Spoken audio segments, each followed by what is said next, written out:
სახელითა მამისათა და ძისათა და სულისა წმინდისათა. ჩვენი სარწმუნოება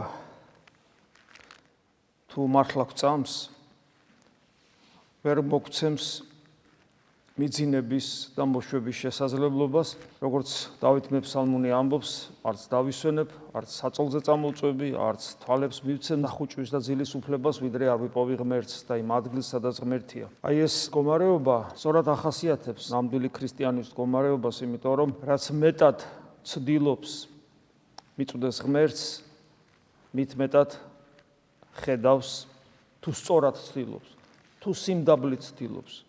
ხიბლის გარეშე, თავმომწონეობის გარეშე, რელიგიური გზნობების დაკმაყოფილების გარეშე, მით უმეტეს პატივმოყვარეობის გარეშე, არამედ სიმდაბლით ცდილობს უფალ სათნო ეყოს და მასთან ერთობა ჰქონდეს, აღმოაჩენს, რომ ეს მისთვის შეუძლებელია და ამ შეუძლებლობის მიზეზი მის დაცემულ ბუნებასთან ერთად, რომელიც მემკვიდრეობით მივიღეთ, ჩვენი პიროვნული უსჯულოებანიც არის და უფრო მეტადაც ხშირად ვიდრე დაცემული ბუნება, იმიტომ რომ ჩვენ ბევრად გადაჭარბებული გვაქვს ადამიანისთვის და მისი შეცოდებისათვის. ასე უნდა ფიქრობდეს ადამიანი და ეს ფიქრი სწორი ფიქრია.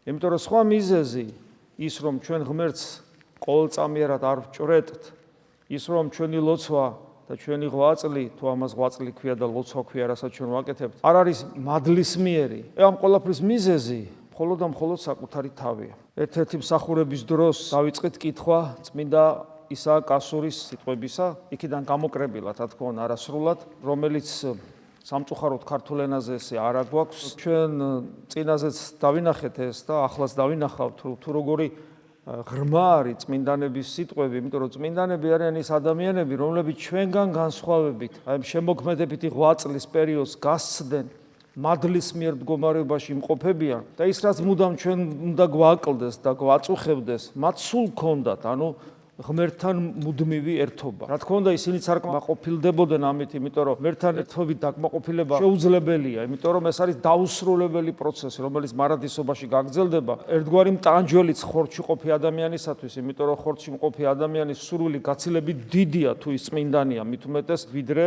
გარდაცვლილისა და მით უმეტეს ყდრთით აღდგომის შემდეგ, როდესაც ჩვენი ბუნება აღარ დაგვამძიმებს, აღარ შეგვიშლის ხელს ღმერთთან ურთიერთობაში და ჩვენს შემოქმედებითობას და ღვთისაკენ სწრაფვას არანაირი ბარიერი აღარ იქნება. ეს იქნება სიხარულში და თავისუფლებაში, მხიარულებაში და ბედნიერებაში ღვთისაკენ სწრაფვისა და ღმერთში ზრდის დაუსრულებელი პროცესი, რომელსაც სამოთხე და სასუფეველი ქვია. წმინდანები, რომლებიც გაცილებით მაღლა არიან და კიდევ ვიმეორებ მადლისმიერ მდგომარეობაში და კიდევ უფრო იქით ზოგი მრავალი მათგანი და მჭრეტელობის მდგომარეობაში იქიდან გვეზრახებიან, გარკვეულ ნიშნულებს გვიწესებენ თუ საიდკენ უნდა ვისწრაფოთ და რა უნდა ვაკეთოთ ჩვენ იმისათვის, რომ მათსავით ეს გზა გავიაროთ, ღვთისაკენ ვისწრაფოთ, იმ გზაზე ვიაროთ, რომელიც გზაზეც ისინი მიდიოდნენ და გაკვალეს ერთგვარად, შეიძლება ასე ითქვას. ეს გზა კიდე თავად იესო ქრისტეა, მოგეხსენება. წმინდა ისააკ ასური გვასწავლის და გვეუბნება. ეჭვებზე საუბრობს. ეჭვები გულს აავადებს. საერთოდ ადამიანს ახასიათებს ეჭვი, როგორც მოყვასის მიმართ, ისე ღვთის მიმართ.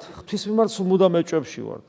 ღმერთი ზრუნავს თუ არა ჩვენზე, ღმერთს უყვარვარ თუ არა, ხომ არ მიგვატოვა, ესმის თუ არა ჩვენი სიტყვები და ასე შემდეგ. მუდამ აქვს ადამიანს ეს და ასევე ადამიანთან ურთიერთობაში სულ მუდამ ეჭვი გვეპარება და გვახსოვს პავლე მოციქული, როცა სიყვარულის ჰიმნში კორინთელთა მიმართ ეპისტოლეში სიყვარულს ახასიათებს, ერთ-ერთი თვისება ნამდვილი სიყვარულისა არის ის, რომ ნამდვილ სიყვარულში ეჭვი არ არსებობს. ასე რომ სანამ ჩვენ გვაქვს ეს ეჭვები მოყვასის თუ ღმერთის მიმართ, ჩვენ არც მოყვასი გვიყვარს და არც ღმერთი. ეჭვები გულს აავადებს.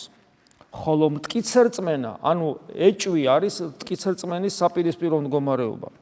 ხოლო მტკიცერწმენა ჩვენს გადაწყვეტილებებს ანჯვის შემთხვევაშიც კი უმტკიცეს ხდის. თუნდაც ხორციელი მწუხარებები გქონდეს, რითაც ჩვენ ვიტანჯებით, თუ რწმენა მტკიცე გვაქვს. ამ კითხვას სვამენ ხოლმე ასე რომ ვევედრები და ისევ არის ეს განსასწრელი, ეს განსასწრელი არ ამთავრდება. ღვთის განგებულება არ ვიცით. ჩვენ ერთი რამე ვიცით, რომ ხორციელი განსაცდელი არის სასარგებლო. სულიერი განსასწრელისაგან ღმერთმა დაგვიფაროს, რომელიც არის ადამიანის მიერ უფლის ღალატი. როდესაც ან ღალატის შესახებ აზრი, რომ ესე იგი შინაგანი გადაწყვეტილებით ზურგიში აქციო ღმერთს. ეს არის სულიერი განსასწრელი, რომელსაც პირდაპირ ეშმაკი გვინერგავს, არაწმინდა გულის სიტყვებით. მაგრამ ხორციელი განსასწრელი, ანუ ხორციელი ჭირი, ანუ მწუხარებები, რომელიც ჩვენ ცხოვრებაში არის სასარგებლო, იმიტომ რომ ისინი ჩვენ გვიკვალავენ ღვთისაკენ სავალ გზას. ეს მტკივნეულია, ეს მწარია, მაგრამ ეს არის ქირურგის სკალპელი. მოსიყვარულე მამის ხელში არავითარ შემთხვევაში არ არის ჯალათის რაღაც ინსტრუმენტი. თუ ადამიანს მტკიცერწმენა აქვს, ეჭვი კი არა ღმერთმა მიმატოვა, არამედ მტკიცერწმენა. მაშინ ტანჯვაც რომც გქონდეს, ანუ განსასწრელი, ჩვენი გადაწყვეტილებები და რა გადაწყვეტილება, რომ ღმერთთან ვიყოთ, ჩვენი რწმენა შეუორგულებელი რომ იყოს. ჩვენი ღვთისაკენ სწრაფას, რომ ხელს არაფერი არ უშლიდეს. ჩვენს ღვთის ძიებას, ღვთისადმი ერთგულებას შეფერხება არ გქონდეს, აი ამ გადაწყვეტილებას უმტკიცეს ხდის რწმენა. რასაზომითაც ჭარბობს, მაგრამ ნახეთ ამის საწინააღმდეგო მდგომარეობა როდის შეიძლება გქონდეს ადამიანს. რასაზომითაც ჭარბობს შენში ხორცის სიყვარული. ხორცის სიყვარული რას ნიშნავს? ამას სოფლის სულის სიყვარულს ნიშნავს. ამ ქვეყნიური მიზნებისაკენ გულმხურვალე სწრაფას, რომელიც არის შენთვის ყველაზე ემოციური, ყველაზე გზნობისმიერი დამოკიდებულება ამ ქვეყნიური საგნებისა და მიზნებისადმი რო გაქვს. ეს არის ხორცის სიყვარული. მათ შორის სიამაყისადმი და პატივმოყვარეობისადმი და ასე შემდეგ. რასაზომითაც ჭარბობს შენში ხორცის სიყვარული, იმდენადვე არ ძალგიც იყო მამაცი და უდრტვინველი ბრძოლაში. ანუ განსასწრების ჟამს, როცა ეჭვები გვიპყრობს, გვამარცხებს, სულ მოკლეობას ვეძლევით, შიში გვიპყრობს, წუწუნებთ, დრტვინავთ და ასე შემდეგ, ეს მხოლოდ და მხოლოდ იმიტომ, რომ ჩვენში ამასოფლის სიყვარული ჭარბობს. საკუთარი თავისთვის პატივის მსურველს და ეს სიტყვები, რასაც ჩვენ ვკითხულობთ, საკუთარ თავს მივაწეროთ ყველაფერი. ეს არ ეკუთვნის ვიღაცას. ეს ჩვენ გვეკუთვნის. ნებისმიერი სიტყვა ჩვენ გვეკუთვნის. ესეთი სიტყვები, რომლებიც წმინდა მამათა მიერ დაწერილია, ეს სიტყვები არის, როგორ გითხრათ, არა მარტო წმინდა წერილი წაიკითხა და გაიგო და მერე ცოტა სხვანაირი სიტყვებით გადმოგვცა. რა თქმა უნდა, წმინდა წერილის განმარტებაა ყველაფერი, მაგრამ გაიგო და თავის სიტყვებით კი არ გადმოგვცა. გაიგო, ამ გაგებულით იცხოვრა, თავის გულში და სულში გამოატარა და თავისი გამოცდილებაც დართო ზედ და ასე მოგვაწოდა. ამიტომ ის ცოცხალია ძალიან. საკუთარი თავისთვის პატივის მსურველს არასოდეს მოაკლდება წუხარების მიზეზი. ხშირად ესეც ვამბობთ, ჩვენს ცხოვრებაში არსებული განსაცდელების უმთავრესი მიზეზი არის ჩვენი სიამაყე, პატივმოყვარეობა და ეგოიზმი. ეს არის ცალსახად, ეს როგორი დიაგნოზია, იცით რომ თუ რო წარმოვიდგინოთ ადამიანი, ხო, რომელშიც დამარცხებულია სიამაყე, პატივმოყვარეობა და სიმდაბლით ცხოვრობს, შეიძლება ეთქვას, რომ მას შეიძლება განსასწრებელი არასოდეს არ ქონდეს. და თუ ექნება იობის მსგავსად, ეს არის განსაკუთრებული შემთხვევა, რომ ღმერთის მსმენელი იობი ღმერთის მჭვრეტელი გახდა, რომ განსაკუთრებულ საფეხურზე აგიყვანოს უფალმა. ეს სხვა შემთხვევაა, აი მოწამეობრივი ღვაწლი რომ არსებობს.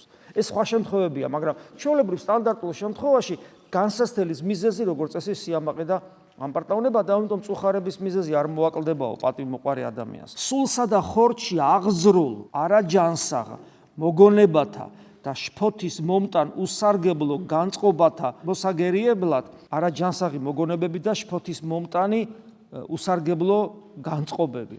ხშირად არის ხოლმე, რომ ადამიანი წარსულ ცხოვრებიდან რაღაცებს იხსენებს, როგორც ცოდა მაგალითად, სინანულით და აწუხებს. ან როგორ ჩაიდინა ესა ან რა განსასწრელი შემთხვევა და ასე შემდეგ. ანუ წარსულის ტკივილების გაქტუალიზირებას ახდენს აწყოში. ზოგ შემთხვევაში ეს შეიძლება იყოს კარგი მოვლენაც, როცა ადამიანს რაღაც თავში აუვარდება, სხვების განკითხვას იწყებს და უმადურობაში ვარდება და მერე ახსენებს საკუთარ თავს, რომ ღმერთმა საიდან გამოგიყვანა, იმას როგორ განიკითხავ, როდესაც შენ უარეს ჩაგიდენია. ამ შემთხვევაში შეიძლება გამართლება გქონდეს, მაგრამ სხვა დანარჩენ შემთხვევაში წარსულის ტკივილების აქტუალიზირებას აწყოში აქვს ცუდი შედეგი და იგი ცოდვად ეთვლება ადამიანს. ამ ყველაფრის მოსაგერიებლად არაფერია უფრო მეტად სარგებლის მომტანი, ვიდრე საღვთო წერილის სიყვარული და მასში არსებული აზრთა სიღრმეში წვდომა. ანუ ისინი უნდა მოვიგერიოთ და ცოდვად იმიტომ გვეთვლება, რომ ეს გაცოცხლებული ტკივილი ჩემსა და ქრისტეს შუა დგება და მე მაკარგინებს ენერგიას და ძალას, რომ ღვთისაკენ ვისწრაფო შემოქმედებითა და სიხარულით და იმედით. და მე ეშმაკი სარგებლოს და წიყურების საშუალებას არ გაძლევს და გეუბნება, რომ შენ აგერ მხილად ტვირთი კიდია წარსულში, მონანიებულზია ლაპარაკი, შეძულებულ ცოდვაზეა საუბარი და შეიძლება ცოდვა არც იყოს, რაღაცა მწუხარება იყო შენ ცხოვრებაში და იმას მუდმივად ახსენებ, იდგუნავ თავს, ეს ხელს გიშლის ქრისტესთან ურთიერთობაში, ამიტომ ითვლება ის ცოდვად. და ეს როგორ მოვიგერიოთ? აი კაეშანი რომ მოაწვება ადამიანს. ერთ-ერთი საშუალება. საღვთო წერილის სიყვარული რომელსაც სულ მუდამ ამბობთ, ვიკითხოთ, მუდამ ვიკითხოთ წმინდა წერილი. საღვთო წერილის სიყვარული, რატო არ კითხულობს ადამიანი? არ უყვარს, ვინ არ უყვარს საღვთო წერილი? თუ ის ვიზეთ საღვთო წერილი საუბრობს. რა თქმა უნდა, ქრისტეს უსიყვარულობის მიზეზია, რომ არ ვკითხულობ. და როგორ ვიკითხოთ? მასში არსებულ აზრთა სიღრმეში წვდომა. ძალიან ბევრი ადამიანი მეუბნება, რომ კითხულობენ საღვთო წერილს და ვერ იგებენ. დიახ, ეს პრობლემა არსებობს. ანუ მათთვის რაღაც დახურულია, რა კითხულობს და ვერაფერს საინტერესოს ვერ ნახულობს. ეს არის უმადლობის შედეგი, მაგრამ არ შედრკეთ მოძღვართან გაარკვიეთ ეს პრობლემა თუ გაქვთ და ნელ-ნელა მოძღვრის დახმარებით ისწავლით თუ რა უნდა გააკეთოთ იმისათვის, რომ საღმრთო წერილი თქვენთვის გაიხსნას და ის თუ გაიხსნა, მას ვეღარასოდეს ვეღარ ამოწურავ. ეს არის უშრეტი წყარო, ჭა საიდანაც რამდენსაც მეც ამოიღებ წყალს, უფრო მეტი და სუფთა წყალი ამოდის. მიხვდი და ცხოვრების გზაზე შედგომილმა საფუძვლად ღვთის შიში დაიდევ და თუ გზას არ ასცდები, მალე აღმოჩნდები სასუფეველის კარიბჭესთან. იმ სიტყვების პერიფრაზირებაა, რომ დასაბამისი ბრძნისა არის შიში ღვთისა. ღვთის შიში არასოდეს არ უნდა დაკარგო. ვისაც ღმერთის აღარ ეშინია, ორიდან ერთია, ან ის უკვე სასუფეველშია, დაბა რომელი ვარ ჩვენ სასუფეველში, ან ხიბლშია. იმიტომ რომ თუ სასუფეველში არა ხარ, არა ვარ ჩვენ სასუფეველში. და შიში თუ არა გაქვს თან, ანუ შენ აღიარებ რომ არა ხარ სასუფეველში. არც შიში არა გაქვს. ხიბლში იმიტომ ხარ, რომ როგორ შეიძლება სასუფეველში არ მყოფი ადამიანი დარწმუნებული იყო, რომ 100%-იანი ცხონდები. ეს არის ხიბლის მდგომარეობა. ეს უბრალოდ თეორია კი არ არის. შენ უნდა ხედავდე ამას, რომ სად სასუფეველის მდგომარეობა და სად შენ. გახსოვთ იონე მოციქული როგორ ამბობს? როცა წარუდგებით ღვთის წინაშე თუ ვცხონდებით, აღმოვაჩენთ საოცარ ამეს. როგორიც ის არის, ქრისტეზე საუბრობს, ისეთი ვიქნებით ჩვენ. და რა ვიცი ხო, ვინმე ჩვენ გავართ ქრისტეს, თუ გავართ ღმერთმა გვიშველოს, მაგრამ რა ვიცი, აბა. ყველაფერში, წმინდა წერილებში ამოკითხულში, რასაც წმინდა წერილში აღმოვიკითხავთ. სწრაფად არის ნათარგმნი და ხანდახან ისეთია, არ არის კაი ქართული. მათში დამარხული მიზანი ეძია. ნახეთ, სიღრმისეული კითხვა წმინდა წერილისა. შრეებია ძალიან ღრმა და მათში დამარხული მიზანი ეძია. და აქ მარტო სახარება არ იგულისხმება. ამ შემთხვევაში კონკრეტულად წმინდა წერილი არის ახალი აღთქმა, ბიბლია და ამ შემდეგ, მაგრამ ამავე დროს მას ზოგადი მნიშვნელობის სიტყვა და იგი გულისხმობს მთელ წმინდა მამათა კორპუსს, რაც კი დაუწერია წმინდა მამებს. მათში დამარხული მიზანი ეძიე, რათა წმინდათა აზრთა სიღრმეს ჩაწვდე, რომ უზუსტესად გაიაზრო ისინი. მე მინდა გითხრათ, რომ ძალიან ხშირად როცა წმინდა მამებს ვკითხულობ, ვერ ვიგებთ რაზე საუბრობენ. იგივე ისააკ ასურსაც ეხება ეს და ბევრ სხვა წმინდა მამას ეხება, იმიტომ რომ ისეთ სიღრმეებზე საუბრობენ, რომლის გაგება მხოლოდ მაშინ არის შესაძლებელი, თუ გამოცდილებით რაღაცა მსგავსი დაგინახავს. შენი პირადი გამოცდილების გარეშე ვერ გაიგებ ვერ წმინდა მამებს და ვერ წმინდა წერილს. ანუ შენ იმიტომ კითხულობ, რომ თან იცხოვრო. თუ არ ცხოვრობ და მარტო კითხულობ, ამას არაფერი შედეგი არ აქვს. ცხოვრებაში ღვთის მადლით მოარულნი და მით განათლებულნი, ანუ სულიერი ცხოვრების პრაქტიკის მქონე. ღვთის მადლით მოარული და ღვთის მადლით განათლებული ნიშნავს პრაქტიკის მქონეა, პრაქტიკული ქრისტიანია. ყოველთვის შეიგრძნობენ, როგორ გაზდევს წმინდათა ტექსტებს რა გონიერი ნათელი. ამიტომ არის, რომ ქრისტიანის ერთ-ერთი ილუსტრაცია როგორ ხდება ქრისტიანი არის თუ არა ქრისტიანი. თუ ქრისტიანს წმინდა მამების კითხვა არ უყვარს, ის არ არის ქრისტიანი. ღმერთის განცდა და ღმერთის შეგზნება არ აქვს, რომელიც წმინდა მამათა თხუზულებებიდან ანათებს როგორც შეუქმნელი ნათელი, რომელიც გულის მიერ განიცდება. წმინდათა ტექსტებს გონიერი ნათელი გაზდევს და მათი, ანუ ასეთი მკითხველის გონება ცარიელ სიტყვებს, დიადი აზრების მატარებელ სიტყვათაგან განარჩევს და არა მარტო განარჩევს, ასეთი ადამიანს ზულს ცარიელი სიტყვები, რასაც უფალი ამბობს უქმის სიტყვას რო უწოდებს და გვეუბნება კიდევ ასე, რომ ყოველი უქმის სიტყვისათვის პასუხს ვაგებთ. ესმით, ეს არის ადამიანური სიტყვის ძალის დესაკრალიზება ხდება ამ დროს და ადამიანი რაღაც ცხოველად იქცევა, რომელიც რაღაც ბგერებს გადმოსცემს. ამიტომ ჭორაობა, ლაპარაკი, უაზრო რა მით უმეტეს არაწმინდებაზე, მით უმეტეს რაც ცუდია ბოროტებას ატარებს, ხო? ყველაფერი ეს არის ცუდი, ამიტომ ჩვენ სიტყვას პატივი ვცეთ. იმიტომ რომ ეს სიტყვა არის ინსტრუმენტი ღმერთის მიერ მოცემული, რომლითაც ჩვენ ღმერთ შეგვიძლია დაუკავშირდეთ და ერთმანეთს სიკეთე ვაჩუქოთ. ყოველი თავის მსგავსისკენ ისწრაფის. ასევე სულიც საკუთარ თავში სული წმინდის მატარებელი. ისმენს რა სულიერი ძალის მატარებელ სიტყვებს ცეცხლოვნად იღებს მათ საკუთარ წიაღში. ნახეთ, ყოველი თავის გავსისკენ ისწრაფის. თუ გინდა რომ ცხონდე და ქრისტესკენ ისწრაფო, უნდა ეცადო რომ მას დაემსგავსო. სულიც თუ იგი მადლს ატარებს, რომელიც სულიწმინდა ღმერთმა მოგვიტანა, მაშინ კითხულობს რა წმინდა მამათა ტექსტს, ისმენს რა სულიერი ძალის მატარებელ სიტყვებს, ნახეთ, როგორ იღებს, ცეცხლოვნად იღებს მათ საკუთარ წიაღში. ანუ ის ცეცხლი, რომელიც ისედაც ყველა ქრისტიანს თავის თავში აქვს, კიდევ უფრო ხდება მათი აბრიალება, ენერგია გემატება, საღვთო მადლი გემატება, მადლი მადლს ემატება, დიდებითი დიდებად წარემატები, როგორც პავლე მოციქული ამბობს. მადლისა წილ იღებ, ისევე როგორც პავლე მოციქული ამბობს. მიწიერისაგან განდგომილება ღმერთთან კავშირის წინამორბედია. მაგრამ აი ის რასაც ჩვენ ვსაუბრობთ, ეს რომ ჩვენში რეალიზდეს, ამისათვის არის ღვაწლი და ღვაწლი რაში მდგომარეობს? მე ვაკეთებ არჩევანს და ამასოფლის სულ ზურგით უტრიალდები და ღვთისაკენ ვიყურები. ამას ჭირდება ბრძოლა, იმიტომ რომ ამასოფლის სული ართმობს თავის ასპარეზს, თავის პოზიციებს ართმობს. ის მუდამ აგრესიულად იბრძვის ჩვენ წინააღმდეგ, ჩვენი გადაწყვეტილების წინააღმდეგ. ამიტომ მიწიერისაგან განდგომილება დიდი შრომა ჭირდება, რაც ეზარებათ ადამიანებს და ამიტომაც მოდიან აქ და მერე ტყვილა არიან, ან კიდე მიდიან აქედან, იმიტომ რომ ბრძოლა ეზარებათ. მიწიერისაგან განდგომილება ღმერთთან კავშირის წინამორბედია. თუმცა არა იშვიათად. ნახეთ, ჯერ მიწიერს უნდა განუდგე და მერე ეს არის ერთგვარი წინაპირობა, რომ ღმერთთან კავშირი გქონდეს.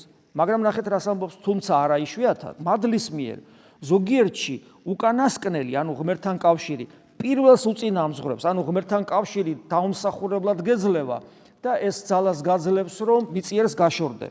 რამე თუ ღვთის სიყვარულით გადაიფარება სიყვარული მიწიერისა.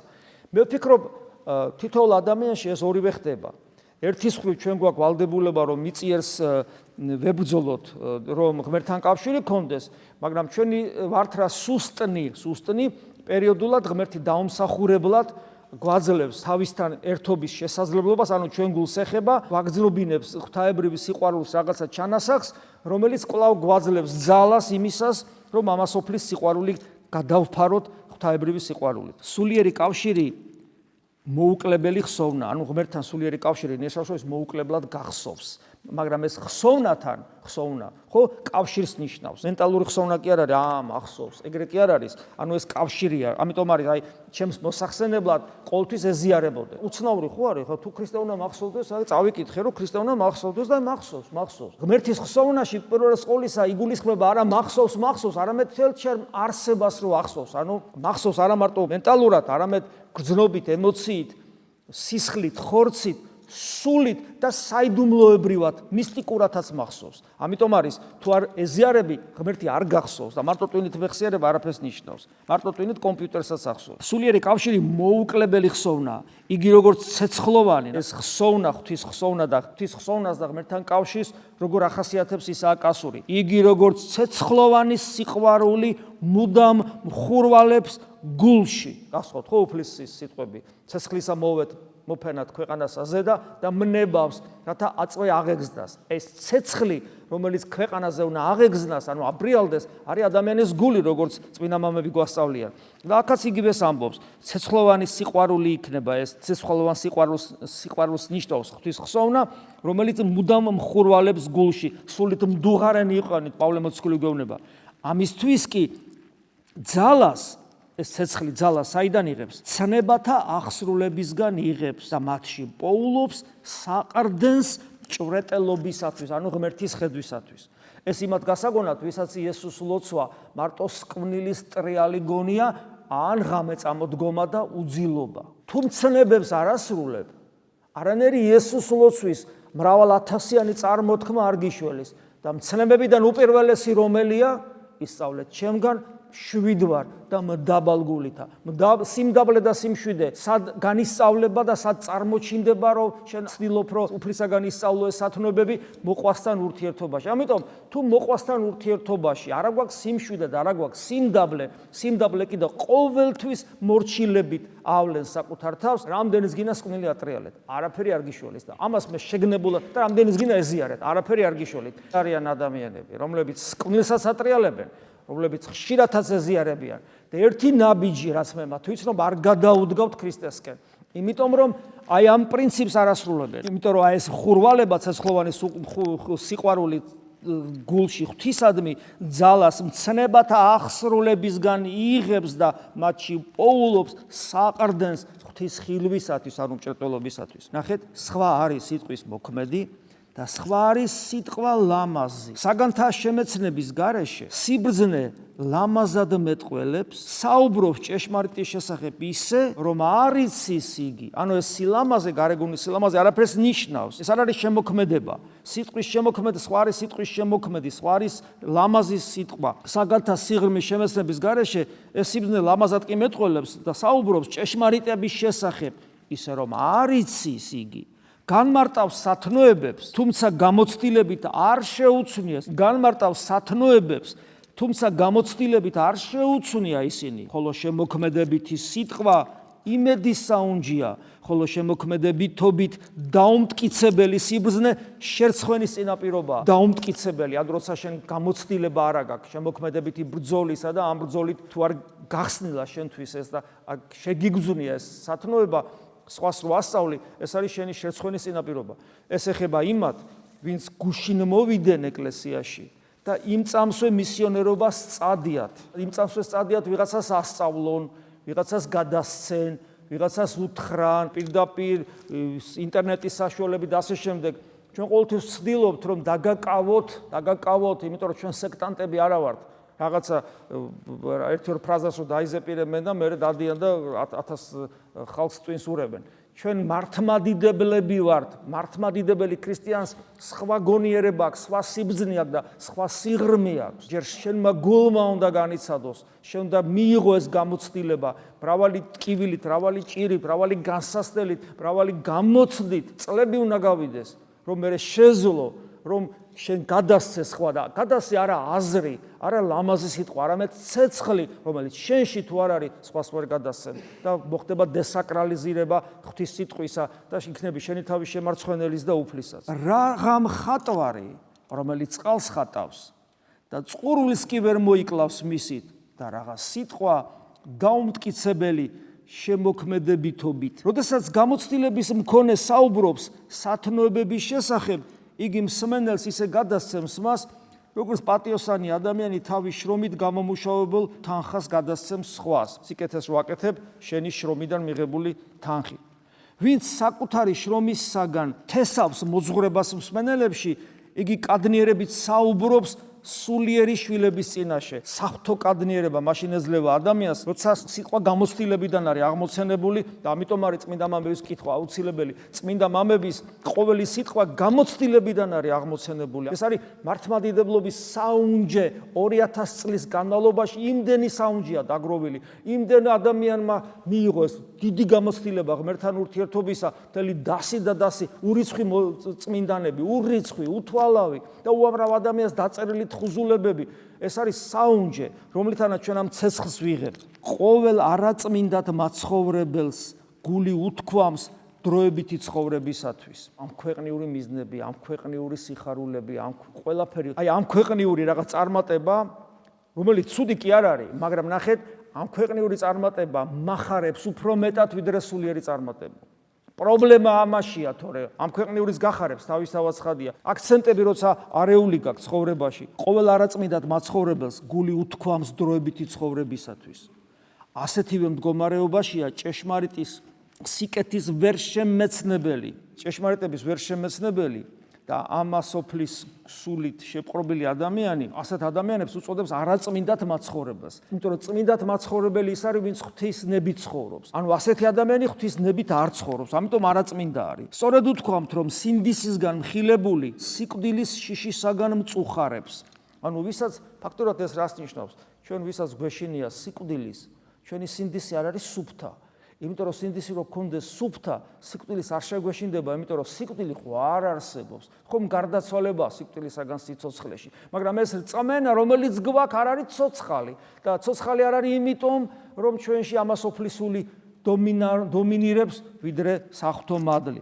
ხოლო საკუთარ თავში კეთილი მოწმობის მქონეს, ანუ სინდისი რომ მშვიდება, რატომ მშვიდება? კეთილი მოწმობა, რა მოწმობა? მადლისმიერი მოწმობა, ღმერთის ჩვენთან ყოფობის მოწმობა, რაც არის ქრისტიანობა, ხო? ქრისტეს შემოსილები ვართ. საკუთარ თავში კეთილი მოწმობის მქონეს სიკვდილიც და სიცოცხლეც თანაბრად სურს და ჩვენ გვახსენდება პავლე მოციქული, რომელიც ამბობს, რომ ორივე კარგია, თქვენთან ვიყო, იმიტომ რომ ღვთისაქმეს ვაკეთებ და უფალთან წასვლა ჯობია, მაგრამ გული მეუბნება, რომ იქ ჯობიაო. აქაც კარგად არის პავლე მოციქული და იქაც კარგად არის და ამას ამბობს. კეთილი მოწმობის მქონეს სიკვდილის და სიცოცხლეს თანაბრად სურს, ნუ ჩათვლი ბრძნად მას, რომელიც ამ ქვეყნიური ცხოვრების გამო საკუთარ თავს შიშში ამყოფებს. კიდევ ერთხელ უბრალოდ შეიძლება ასეთ ითქვას დასკვნის სახით, როგორი ძვირფასია და როგორი ღრმაა, როგორი ჭკუის სასწავლებელი და როგორი აუცილებელი არის წმინდა მამების კითხვა. იკითხეთ წმინდა მამები. შეგვეციოს წმინდა ისააკ ასური. ამინ. მადლი უფლისა ჩვენისა იესო ქრისტესი და სიყვარული ღვთისა და მამისა და ზიარება სულისა წმინდისა იყოს თქვენ ყოველთა თანა. ამინ.